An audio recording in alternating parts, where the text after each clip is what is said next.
By taking Batgland formula, he can transform into a bat-like creature.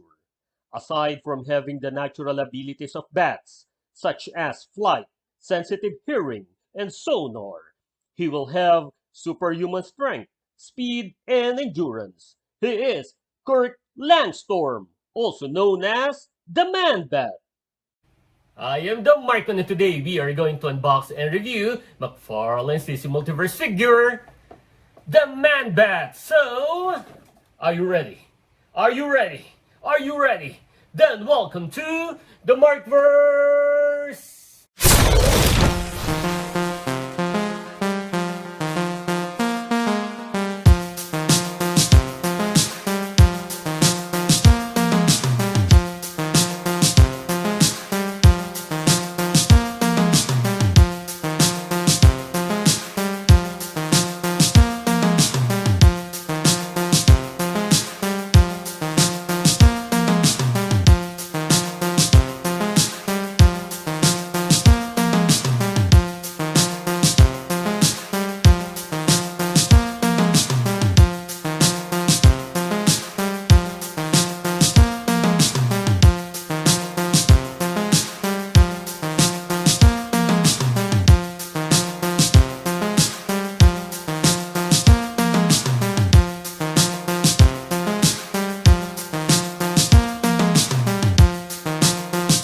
For me, this is actually the scariest figure of McFarlane.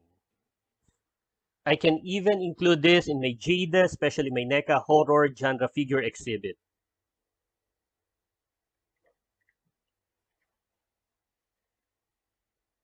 This has a very good design and it is quite heavy. Though his upper part is heavier than his lower part, so I hope it won't have any balance issues. We will find it out later. So let's first check the design of the head. At first, you won't notice his pupils, but if you look close, there it is, a red pupil. And having that look could create fear to the people of Gotham. Then his fang.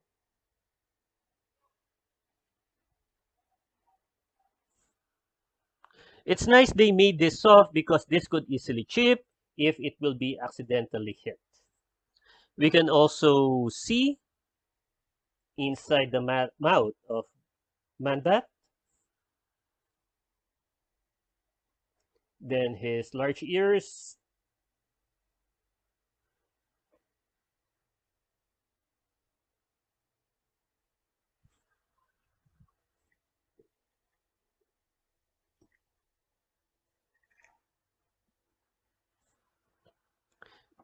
We can also notice that many parts of his body have hair or fur, including his head.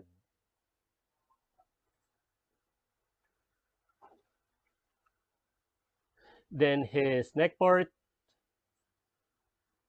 which we can actually move.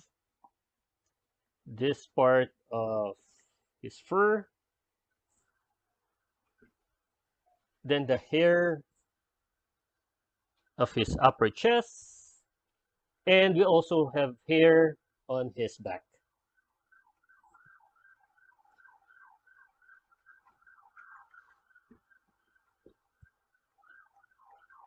Then this is the spine. Man-Bat is actually pure muscle. It is shown even on his back. So as you can see here, muscle everywhere. Then the upper parts of his torso, we have the oblique muscle, then the abs. I did not expect how muscular Man-Bat is. I really like how buff he is, particularly the upper part of his body. Then for the arms, again, we have fur here. And maybe the best parts of this figure are the wings, which are attached to his arms. We have two sets of wings. The large ones are attached to his forearms and hands.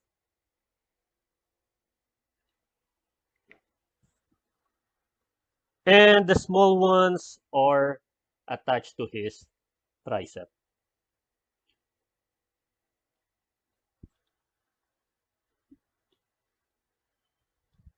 It could have been great if this can be unfolded or spread, but this is,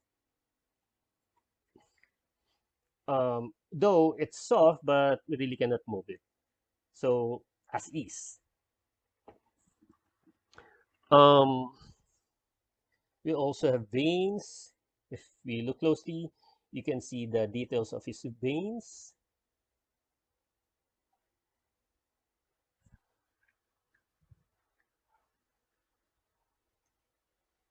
Then his bicep, again, muscles. So, having veins as well. Then his belt, there is not much details for his belt, but for his pants, this is actually quite good. So the texture is not smooth, which is good. We also have the belt loops, even at the back. Then we have the pockets. Then the rib area. Then we also have the zipper lining. There are also parts that have wrinkles and the side linings.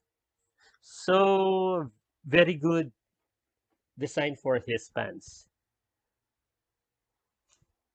Though the crouch part seems faded than the leg portion. So it has different shading of blue. But still very good details. Then he has very large feet and his toenails are very long.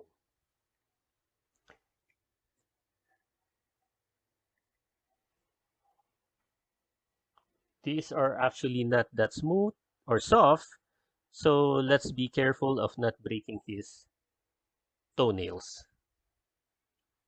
Then for his articulation, for the head, up, down, so we can't move his head that much. Then sides, but for the sides, there's no issues. Then for the, as you can see here, for the arms, we can move it 90 degrees. So we can have a 90-degree lateral raise. So no issue there. Then forward and back. No issue for his arms. Though we don't have any bicep swivel, then let's check the elbow. So I guess this is only a single jointed elbow. Okay. Then the other sides. Okay, so there's not much of motion there. Then for the hands, so there's no articulation. I understand they need to do away with it because of his wings. So I think that's the reason why there is no hand articulation.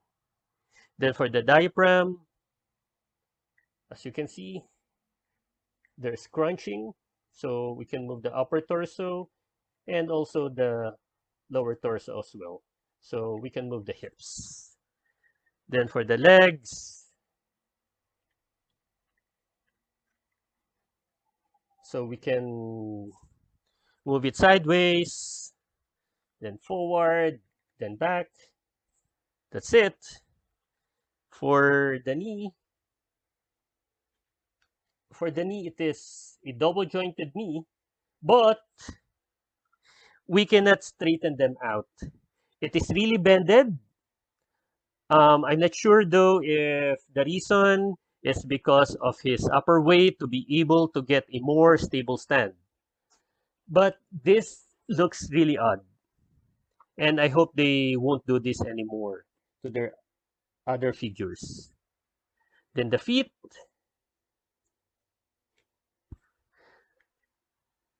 The left side is quite loose. This could be an issue in his posing and balance later. Then we also have toe articulation. Now let's go to the accessories. We only have actually the usual base and the card.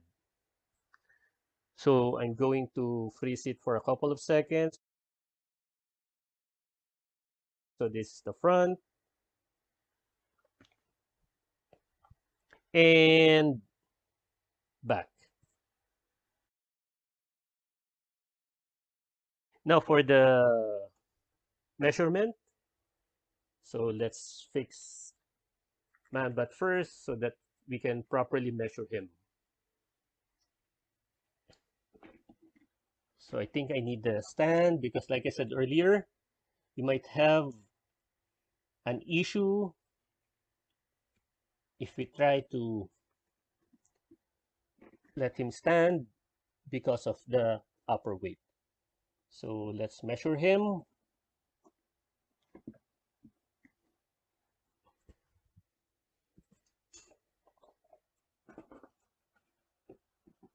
So he is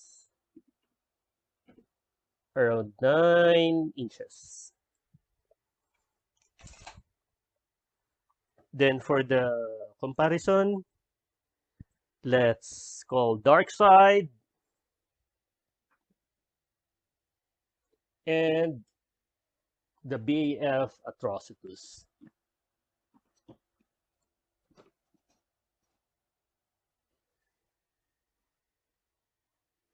Then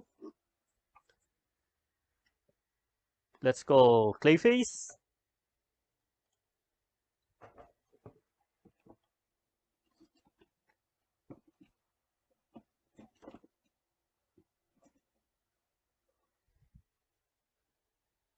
And lastly, my tallest figure,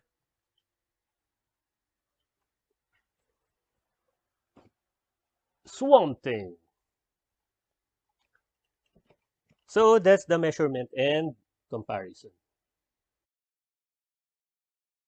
I'm very happy with the design of Man-Bat. This is actually the looks I want for him to have. Scary, big, and really looks like a bat. However, for his articulation, it's just okay. It's limited, but this is actually expected from some mega figures of McFarlane. Then let's go to the main issue. I'm disappointed with his left ankle. Its hinge is loose. The ankle cannot carry the weight if we tilt forward the upper part of Man-Bat even a little. So there is not much of space remaining if you pose him. But this is one of those striking action figures. This will be one of the first to be noticed and appreciated well by people when I display it in my glass cabinet.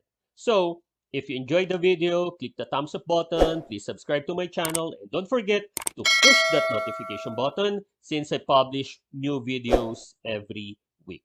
Again, I am the Markman. Thank you for visiting the Markverse, and always remember to pay it forward with kindness.